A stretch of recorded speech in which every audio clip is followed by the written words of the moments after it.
Imagine checking your banking app on payday, only to realise that 70% of your hard-earned money has completely vanished before you've put a single piece of food on the table. It is hideously expensive. And I just cannot see a scenario where it gets better. How is it going to get better? How? The UK is a shocking place to live. Cost of living seems to be going up, salaries aren't matching up. Welcome to London.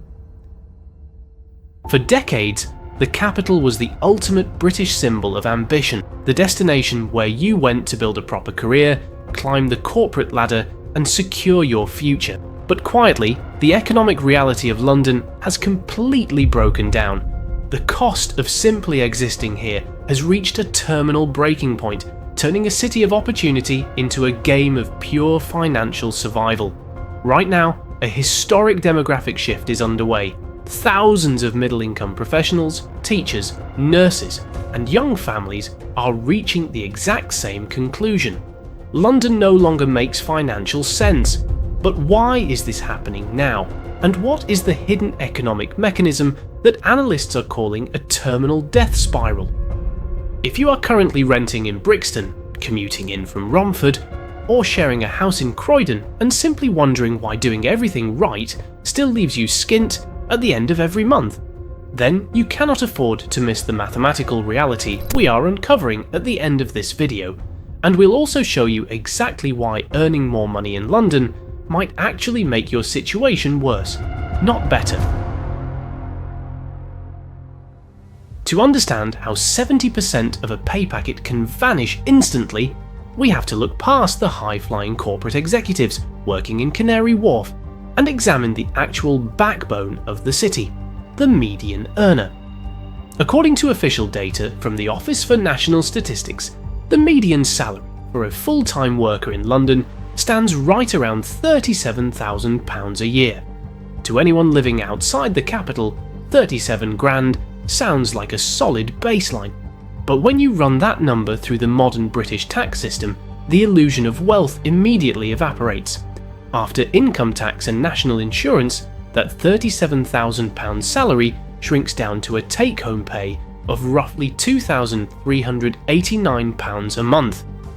If that worker carries a standard undergraduate student loan repayment, their absolute net pool of resources drops to exactly £2,320 a month. That is the total figure that has to fund your life, your future, and your survival in one of the most expensive cities on earth. Now, let's look at the single largest drain on that pool, the private rental market. According to official rental indices, the average cost of a standard one-bedroom flat in London has climbed to an unprecedented £2,150 a month. If our median earner tries to rent that average flat alone, the kind of modest one-bedroom you'd find in Lewisham, Walthamstow, or Tooting, the maths instantly collapses. Rent alone would swallow 92.6% of their entire take-home pay. It is a literal mathematical impossibility. This forces the median earner into a mandatory compromise: house shares. To survive, they must rent a single room in a shared house with strangers. According to SpareRoom's rental index, a room share across London now averages £995 a month. And that's for a room in the outer zones. If you want to be closer to Zone 1 or 2, near Hackney Islington or Clapham, you're looking at considerably more. The moment that rent leaves their account on the first of the month, 42.8% of their paycheck is gone. And they haven't even turned on a light switch yet. This brings us to the second compounding layer of the trap: the cost of utilities and transport, the mandatory bills required just to get to the job that pays you. Once you are locked into a house share or a small flat, you are immediately exposed to the baseline cost of running a property in modern Britain. Even when splitting bills with housemates, an individual's share of council tax, energy bills, broadband, and water averages out to at least £180 a month. And this is before you consider that energy bills in the UK have surged dramatically over the past 3 years, with millions of households still absorbing the knock-on effects of the cost of living crisis. Let's look at the running total. Your £2,320 take-home pay is now down to £995 for the room and £180 for basic standing charges. You are left with £1,145, but to earn that salary you have to travel. Because central London housing is completely unaffordable, our median earner is forced to live further out, in zones 3, 4 or 5. Think Bromley, Barking, Sutton or Harrow. Areas that sound affordable on paper, until you factor in what it costs to actually get from there to the job that's paying you. According to official Transport for London tariff schedules, a standard Zone 1 to 4 monthly Oyster travel card costs approximately £246 and 60 pence a month. Think about the true weight of that transport tax. You are paying nearly £250 a month just for the privilege of sitting on a delayed, overcrowded tube carriage for 80 minutes every single day, because that is the average daily commute time for a London worker. Over a working year, that commute doesn't just cost you nearly £3,000 in cash, it costs you roughly 13 full days of your life trapped inside a transit network, watching the same grey walls slide past. Add that mandatory transport bill to the running total, and our median earner has now spent £1,421 and 60 pence out of their £2,320 net income on nothing but rent, utilities and travel. Exactly 61.2% of their pay packet is entirely gone before they have bought a single meal. We are now approaching the critical threshold where the final hidden costs of urban survival push the median earner completely over the edge.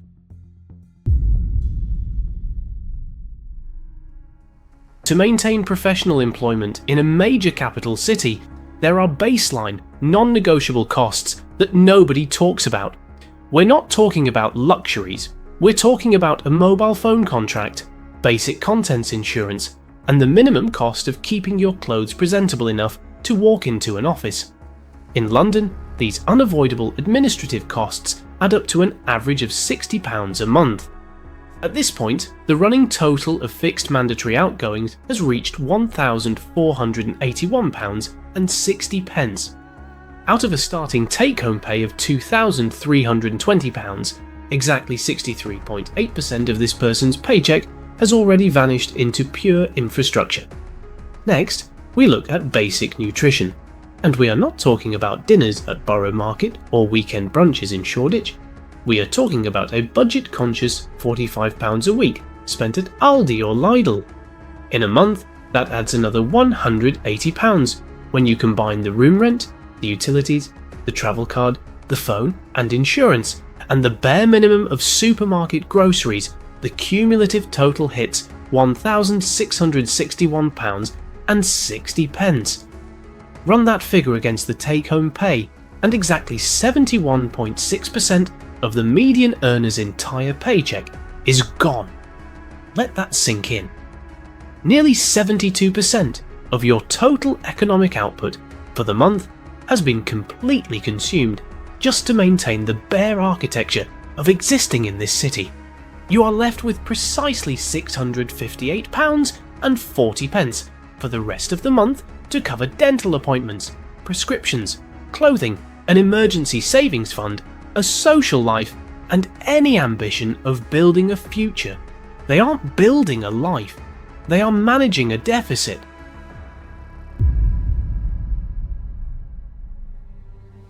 At this point, a skeptic might look at this breakdown and say, the solution is simple: progress your career, get promoted, earn more.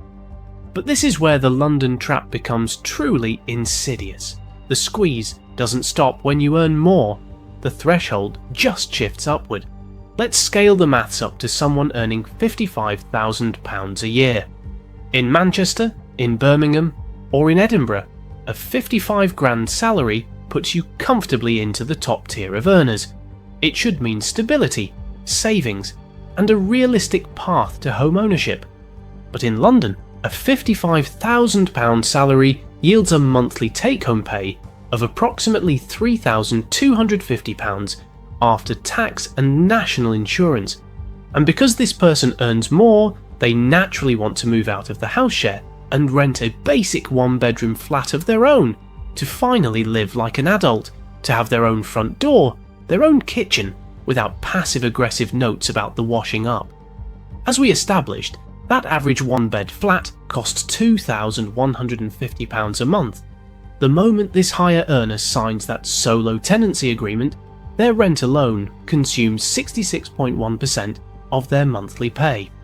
When you add solo council tax, solo energy bills, and standard transit costs, which total roughly £350 a month for a single occupant property, their total mandatory outgoings hit £2,500 a month. Out of their £3,250 income, they are spending 76.9% of their pay packet just to keep a roof over their head and get to work. And here is the number that should genuinely shock you.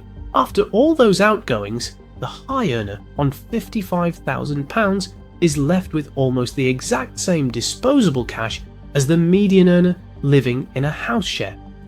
The system is effectively penalising career progression. No matter how many promotions you earn, no matter how many years you grind, the property market acts as a financial vacuum, absorbing every extra pound you earn and returning you to the same trapped position. The only thing that changes is the postcode.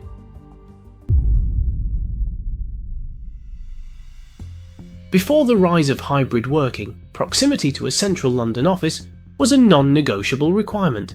Workers in Canary Wharf, the City, and the West End accepted this brutal financial reality because they had no alternative. You paid the premium because the job demanded it. But when that physical tether was cut, millions of people looked at their bank statements and asked a question that London has never had to answer before. What exactly am I paying London prices for? This brings us to the open loop we raised at the start, the terminal death spiral. When housing costs and living expenses outpace local wage growth for long enough, it triggers an unsustainable feedback loop from which a city cannot easily escape. The essential workforce, the nurses at King's College Hospital, the teachers in Tower Hamlets, the young professionals grinding away in Southwark, reach their breaking point, and they begin to do the maths. According to data from Numbeo and the ONS, the overall cost of living in Manchester is roughly 30% lower than London. To maintain the same standard of living you have in London, you would need around £4,688 in Manchester compared to £6,700 in London. Birmingham's average rent sits at around £950 a month, less than half the London average. And it isn't just individuals making this calculation. The UK government's own Places for Growth programme has already moved more than 11,000 civil servant jobs out of London to cities across the North West and Yorkshire, part of a wider plan to relocate 22,000 roles out of the capital by 2030. When even the government is quietly relocating its own workforce away from London, that tells you everything about the sustainability of the current model. As this domestic population exits, the city enters a phase of structural decay. Public services face chronic staffing shortages because the people required to run them can no longer afford to live near the communities they serve. Schools in central London boroughs face growing recruitment gaps. Local infrastructure buckles under a transient population with no long-term stake in the city. The modern London experience has shifted from a story of urban ambition to a daily calculation of pure financial depletion. And when survival becomes this expensive, leaving becomes the only logical, sane economic choice. The numbers simply don't add up anymore. But I want to hear from you. If you live in London right now, or you've recently packed your bags and left, what was your breaking point? Was it the rent, the commute from the outer zones, or just the feeling of checking your banking app and wondering where the money went? If you're watching from outside the capital, are you seeing these same financial traps starting to creep into your city too? Drop your thoughts in the comments below, and if you want to understand the true cost of property, housing, and finance across modern Britain, make sure to hit the subscribe button and press the notification bell, and we'll see you in the next video.